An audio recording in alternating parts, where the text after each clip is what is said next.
Accidents జరిగినప్పుడు ట్రోమా కేసుల్లో ఒక్కోసారి క్రష్డ్ కేసెస్ వస్తాయి, కొన్నిట్లో అంటే శరీర భాగాలు విచ్ఛిన్నమవడం లాంటి సంఘటనలు వస్తాయి. అప్పుడు మీరు వాటిని రీకన్స్ట్రక్షన్ చేసే విధానం ఏ రకంగా ఉంటుంది? మీ అంటే స్టేజెస్ ఏ రకంగా చేస్తారు? ఇమ్మీడియట్గా ఫస్ట్ ఫార్మోస్ట్ లైఫ్ ఇంపార్టెంట్. మనకి ఈఆర్ రాగానే ఫస్ట్ లైఫ్ సేవింగ్ ఏబిసిస్ అంటాం. సో ఎయిర్వే చూసుకోవాలి, బ్రీతింగ్ ఉందా, ఇవన్నీ చూసుకోవాలి, సర్క్యులేషన్ ఇవన్నీ మెయింటైన్ చేస్తూ ఫస్ట్ లైఫ్ సేవ్ చేయడానికి ట్రై చేస్తాం.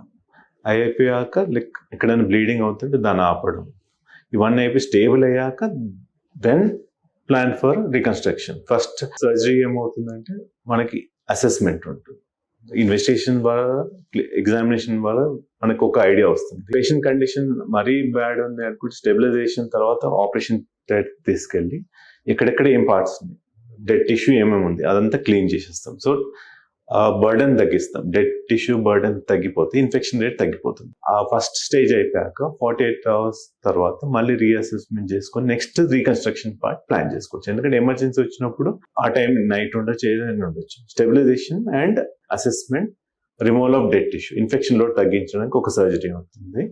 48 hours తర్వాత డెఫినెటివ్ సర్జరీ ప్లాన్ చేసుకోవచ్చు. ఇప్పుడు మొత్తం బోన్ అంతా పోయింది, బోన్ స్టెబిలైజ్ చేస్తుంది, ఆర్థోపెడిక్ పెద్ద గాయం ఉంది, దానికి అప్పుడే సర్జరీ చేయాలని ఏం లేదు. నెక్స్ట్ 48 hours తర్వాత మళ్ళీ వేరే దగ్గర తీసి చేసుకోవచ్చు. ఎందుకంటే తన తట్టుకునే శక్తి కూడా చూసుకోవాలి. అంటే బ్లడ్ లాస్ అయి ఉంటుంది, అవన్నీ ఇంత మేజర్ సర్జరీ తట్టుకుంటారా లేదా అన్నది కూడా. కొన్ని చిన్న సర్జరీస్ అనుకుంటే అదే టైంలో అయిపోతుంది, వన్ సిట్టింగ్ లోనే.